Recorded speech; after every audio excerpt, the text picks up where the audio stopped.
Bonjour à tous. Aujourd'hui, donc, je fais une vidéo sur mon parcours de flamme jumelle en particulier. Et je voudrais vous expliquer comment moi j'ai su que j'étais un parcours flamme jumelle. Ça s'est pas fait tout de suite. Ça a été étape par étape. Et peut-être que la manière dont je l'ai perçu, ça pourra vous aider aussi à vous rendre compte que vous êtes dans ce parcours-là ou pas. Euh, donc en fait, on s'est rencontrés il y a 4 ans par le biais d'amis. Et ça n'a pas été un coup de foudre en fait tout de suite. J'ai trouvé que c'était quelqu'un d'intéressant, d'intelligent, voilà, sans plus. C'est après, quand on a échangé nos numéros de téléphone et qu'on a échangé par message, que j'ai senti vraiment comme une fluidité dans nos échanges. Euh, c'était facile, c'était simple, on était sur la même longueur d'onde. Et, euh, et après, quand on s'est revus plusieurs fois, voilà, ça a été comme une évidence. Il y avait quelque chose, un lien entre nous assez indescriptible. Comme je l'ai déjà dit dans mon autre vidéo, à la base, il correspondait pas à mes critères physiques, enfin, même si j'ai pas forcément de critères, mais euh, voilà, et même en personnalité, c'est quelqu'un qui est très sûr de lui, qui est très extraverti, tout l'opposé de moi. Et on a quand même pas mal de choses qui nous opposent, hein, qui sont contraires. Donc c'était pas forcément voilà, quelqu'un que j'aurais imaginé en fait avoir une histoire avec lui. Mais il y a eu cette connexion, en fait, ce lien indescriptible. Et c'est vrai que les premiers temps ont été magiques. Euh, Il y avait, il y avait ce lien qui était fort, il y avait cette connexion. On pouvait passer des heures et des heures à discuter, parfois des nuits entières. Le lendemain matin, on se disait, mais qu'est-ce qu'on a fait toute la nuit? On n'a fait que discuter, on a parlé de quoi? On savait même plus, en fait, tellement ça avait été fluide, facile. On a eu les mêmes délires, les mêmes sujets en fait d'intérêt, des sujets qui n'intéressent pas forcément tout le monde, hein, des sujets un petit peu à part, et pourtant ben, nous ça nous intéressait tous les deux et on était vraiment connectés, que ce soit au niveau spirituel, au niveau philosophique, parfois je sais pas, on parlait de physique quantique et voilà, ça paraissait simple. Donc très vite en fait je l'ai aimé sans savoir pourquoi. J'étais connectée à lui, j'étais connectée à son âme. Et depuis, bah, ça n'a jamais cessé. Ça ne s'est jamais arrêté. Mon amour a toujours été là, présent. Euh, c'est vrai que quand on était ensemble, j'avais l'impression qu'il me nourrissait en énergie. Je me sentais entière. Je me sentais, oui, c'est ça, entière, en complétude. Donc c'est vrai que quand il y a eu des séparations, surtout la première, ça a été horrible. J'ai ressenti un vide abyssal. Il y avait une partie de moi-même en fait qui n'était plus là. Pardon. Je sais pas comment l'expliquer avec d'autres mots. Il y avait vraiment un manque, un vide énorme. Donc ça a été très très dur pour moi. Il y a eu ce côté un peu obsessionnel où je le voyais partout en fait. Je le voyais, je le cherchais partout. C'est quelqu'un qui fait de la moto, donc forcément dès que j'entendais une moto, je pensais à lui, donc je regardais si c'était pas lui. Certaines chansons qu'on écoutait ensemble, voilà, ça me ramenait à lui. Je l'ai cherché vraiment partout et ce côté obsessionnel était vraiment, vraiment bizarre à vivre aussi parce que j'ai eu d'autres ruptures. J'ai eu d'autres relations avant qui ont été très fortes et j'ai eu d'autres ruptures, mais je n'ai jamais été dans cet état en fait. Donc c'était vraiment très particulier. Euh, dans notre histoire, il y a eu aussi beaucoup de symboles, beaucoup de symbolisme dans les mots qu'il m'a dit, dans les bijoux qu'il m'a offerts. C'était très symbolique. Comme c'est quelqu'un qui a beaucoup de mal à parler de ses émotions et à dire ce qu'il ressent. Chaque geste comme ça, c'était fabuleux, c'était magnifique. Moi, je le prenais vraiment comme un magnifique cadeau de son cœur, en fait. Donc c'était très symbolique. Les chansons qu'on écoutait ensemble, c'était très symbolique aussi dans les paroles. Il y avait beaucoup de messages. Les films qu'on a regardés ensemble, sans forcément chercher, hein, ça se faisait naturellement. Mais il y avait toujours beaucoup de symbolisme, en fait, dans notre lien. C'était souvent des messages d'amour, voilà. On a eu aussi, moi j'ai eu pour ma part beaucoup de synchronicité. Alors je l'ai rencontré il y a 4 ans et c'est vrai que notre première séparation a débloqué beaucoup de choses en moi. C'était l'année 2020, c'était l'année du Covid et c'est aussi l'année où j'ai commencé à m'affirmer un peu plus et à dire les choses, à dire ce qui me sentait, ce que je ressentais comme juste. Donc j'ai fait confiance vraiment à mon intuition à partir de ce moment-là. J'ai eu des messages très forts. Bon, ça a été par rapport au Covid, ça a été par rapport au vaccin. Je vais pas revenir dessus. Si vous voulez avoir des infos là-dessus, évidemment, vous pouvez me contacter. Hein. Il n'y a aucun souci, mais voilà, c'est pas le but d'aujourd'hui ni de ma chaîne. Mais c'est vraiment cette année-là que je me suis ouverte à oser dire, oser montrer voilà, qui j'étais, ce que je pensais, oser m'affirmer, oser aller au-devant des autres. Donc ça a été une année très transformatrice.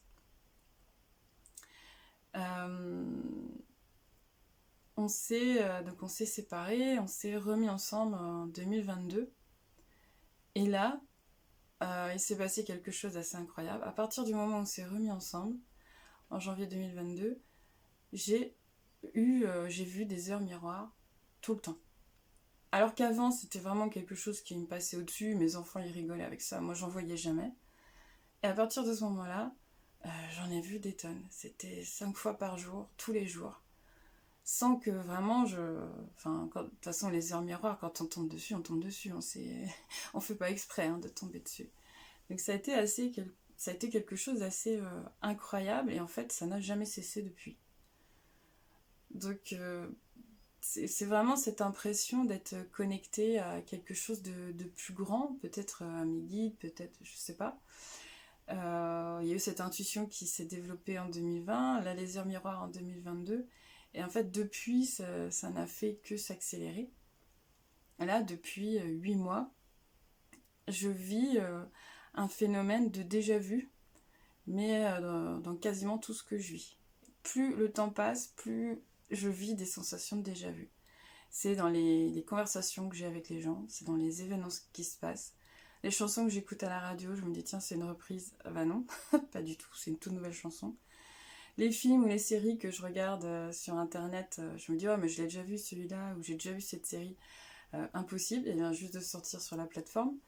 Donc c'est assez incroyable, c'est assez perturbant parce que il y a des moments je sais même plus qu'est-ce que j'ai vécu, qu'est-ce que j'ai pas vécu. Ma mémoire me fait tel défaut. C'est assez particulier en fait. Mais je pense qu'il y a vraiment une signification à tout ça. J'en ai d'ailleurs ma petite idée, mais je ne vais pas en parler pour le moment. J'en parlerai, disons, après. Je pense qu'il faut que ça suive son chemin.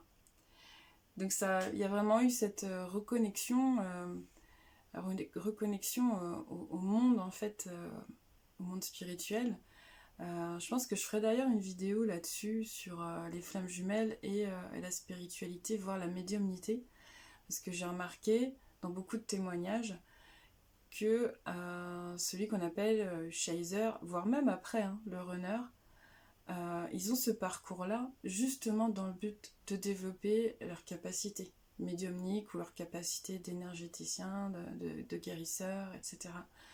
Donc ça a vraiment un but bien précis qui est en lien avec notre mission d'âme. Et je ferai une petite vidéo à part là-dessus parce que je pense que c'est vraiment intéressant. Donc les synchronicités, les heures miroirs, les symboles. Je parlais aussi de l'obsession et le vide abyssal que j'ai ressenti. Ça a été aussi, après la séparation, l'impossibilité de passer à autre chose. Mais vraiment. Et ça, c'est quelque chose que j'ai pas compris non plus, parce que j'ai eu des histoires très fortes avant, et voilà, au fil du temps, on cicatrise, hein, les blessures du cœur cicatrisent, et puis on passe à autre chose en fait, ça ne devient plus quelque chose de souffrant, et voilà, le temps fait son effet, on guérit. Là, non, impossible. Pendant tout le temps où on a été séparés, je n'ai pas pu avoir d'autres histoires. Impossible, j'ai rencontré des personnes, j'ai rencontré des gens.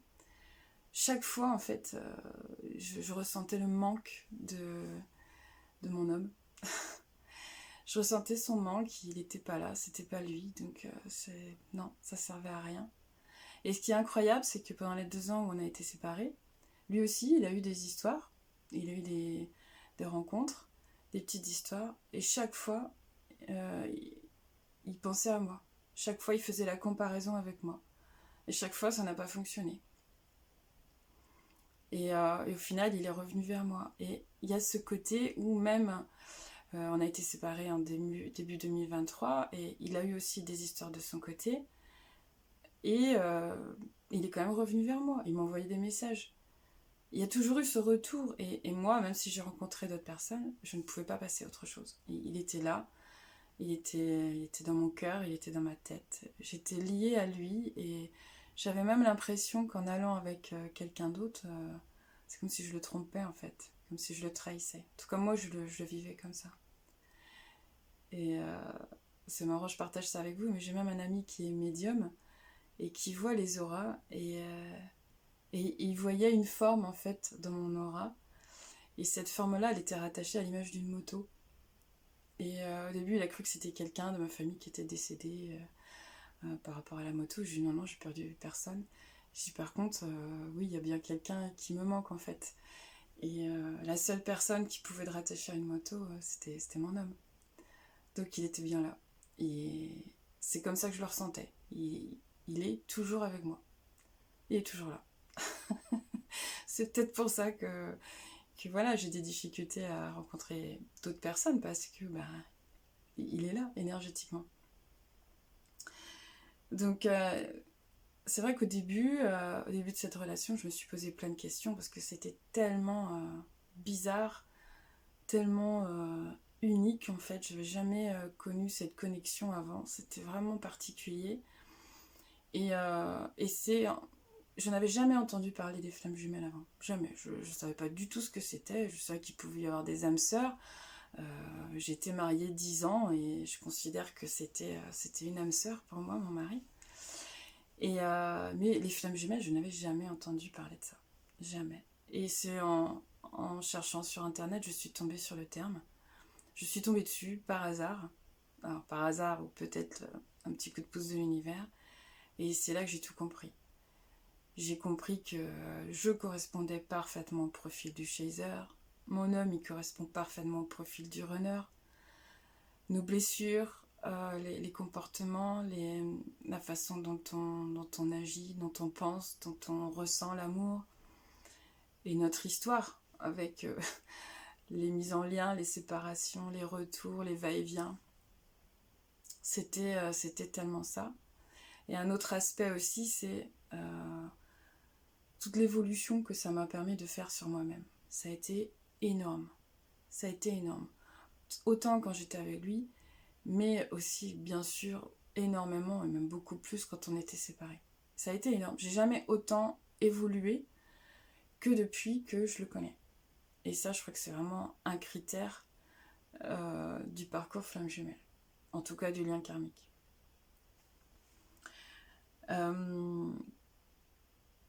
Ce qui était aussi assez incroyable, c'était non seulement cette connexion, mais aussi la confiance que j'avais en lui. La confiance dans ce qu'il me disait, et je savais que tout ce qu'il me disait, c'était vrai. Sauf évidemment les fois où il a été dans le déni, mais même là, je savais que c'était vrai, qu'il était dans le déni. Donc c'est ça aussi qui est incroyable. Et je crois que c'est d'ailleurs le plus important, c'est l'intuition, la guidance intérieure qu'on a sur ce lien. C'est indescriptible, on ne peut pas l'expliquer même à d'autres personnes, parce qu'ils ne peuvent pas le comprendre. S'ils ne l'ont pas vécu, ils ne peuvent pas le comprendre. Mais c'est cette intuition fulgurante que c'est lui, que c'est ma moitié contraire, mon miroir, que on est fait pour être ensemble même si on est si différents, même si c'est si difficile, ce lien, on est quand même fait pour être ensemble. Je lui ai souvent dit qu'il était le meilleur partenaire pour moi, parce qu'il est celui qui m'a fait le plus évoluer. Et il est celui qui me soutient aussi, quand on est ensemble. Celui qui me soutient, qui me tire vers le haut, et qui saura être là, en fait, à chaque étape de ma vie, de mon chemin de vie. Donc ça, cette intuition fulgurante, je crois que c'est ce que ressentent toutes les personnes, enfin tous les éveillés, en tout cas les premiers éveillés dans le parcours Flamme Jumelle. Normalement, le deuxième éveillé ressent ça aussi après. Il a cette intuition fulgurante que, bah oui, le lien il est là et on est fait pour être ensemble. Donc je reprends mes petites notes. Donc j'ai parlé de l'énergie, le temps qui s'arrêtait. C'est vrai que je le perçais à jour aussi, assez naturellement. J'arrivais même à comprendre des choses sur lui et son comportement, sa manière d'agir, des choses que lui-même ignorait. Et c'est peut-être ça d'ailleurs qui a fait capoter certaines fois notre relation. J'étais peut-être trop en avance et je pense que je lui ai donné aussi trop d'amour. Je l'ai étouffé en fait avec mon amour et avec cette conscience du lien que j'avais. D'où l'importance du détachement à un moment donné. Du détachement pour le laisser respirer et puis le laisser prendre la réalité de ce lien, lui aussi.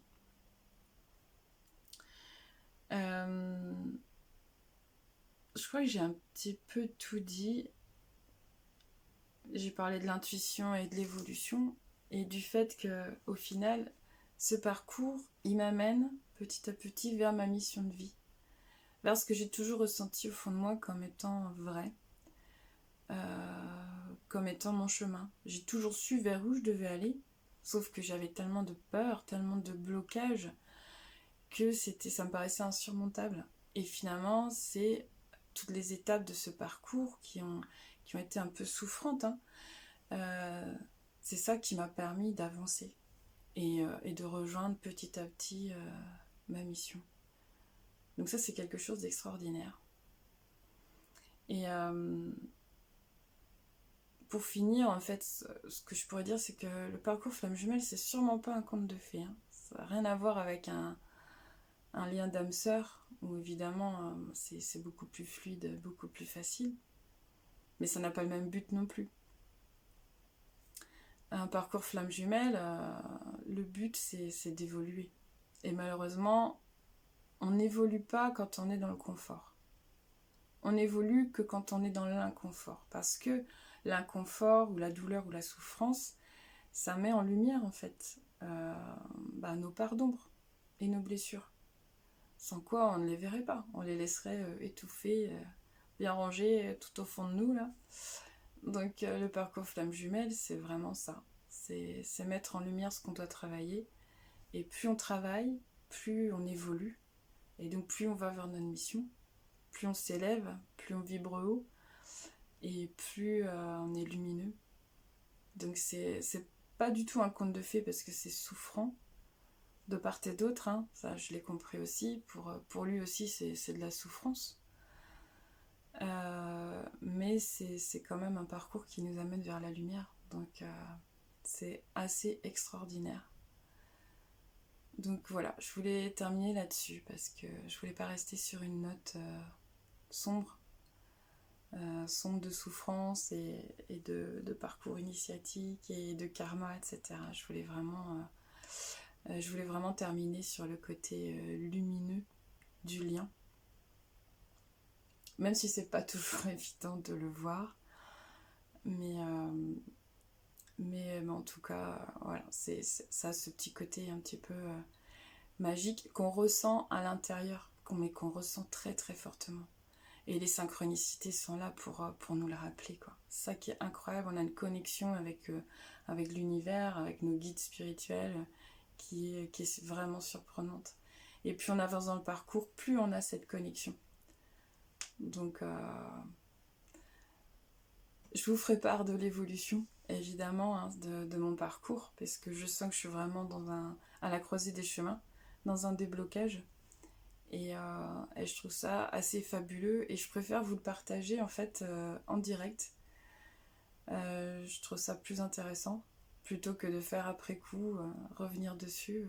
Non, je le fais en direct. Voilà. Je suis dans mon chemin, je suis en séparation avec mon homme. Et je ne sais pas si on va se retrouver ou pas. Bien sûr, ça serait mon rêve. C'est ce que j'aspire au plus profond de moi. Mais je crois qu'il y a quelque chose d'encore plus important qui est passé au-dessus. C'est vraiment de m'épanouir. Voilà. M'épanouir, aller vers ma mission, m'exprimer et vous partager en fait qui je suis et peut-être par ce biais-là pouvoir vous aider. J'espère de tout cœur le faire, j'espère de tout cœur que cette vidéo vous apportera du baume au cœur et quelques éclaircissements peut-être sur votre situation. Je vous remercie en tout cas de m'avoir écouté et n'hésitez pas à me partager vos remarques, votre parcours de vie. Vous pouvez m'écrire, vous avez mon mail dans la description de la vidéo, je me ferai un plaisir de vous répondre. Et puis, prenez soin de vous, hein, restez dans l'amour et la lumière. C'est le plus important. L'amour de vous-même, en premier. À bientôt, au revoir.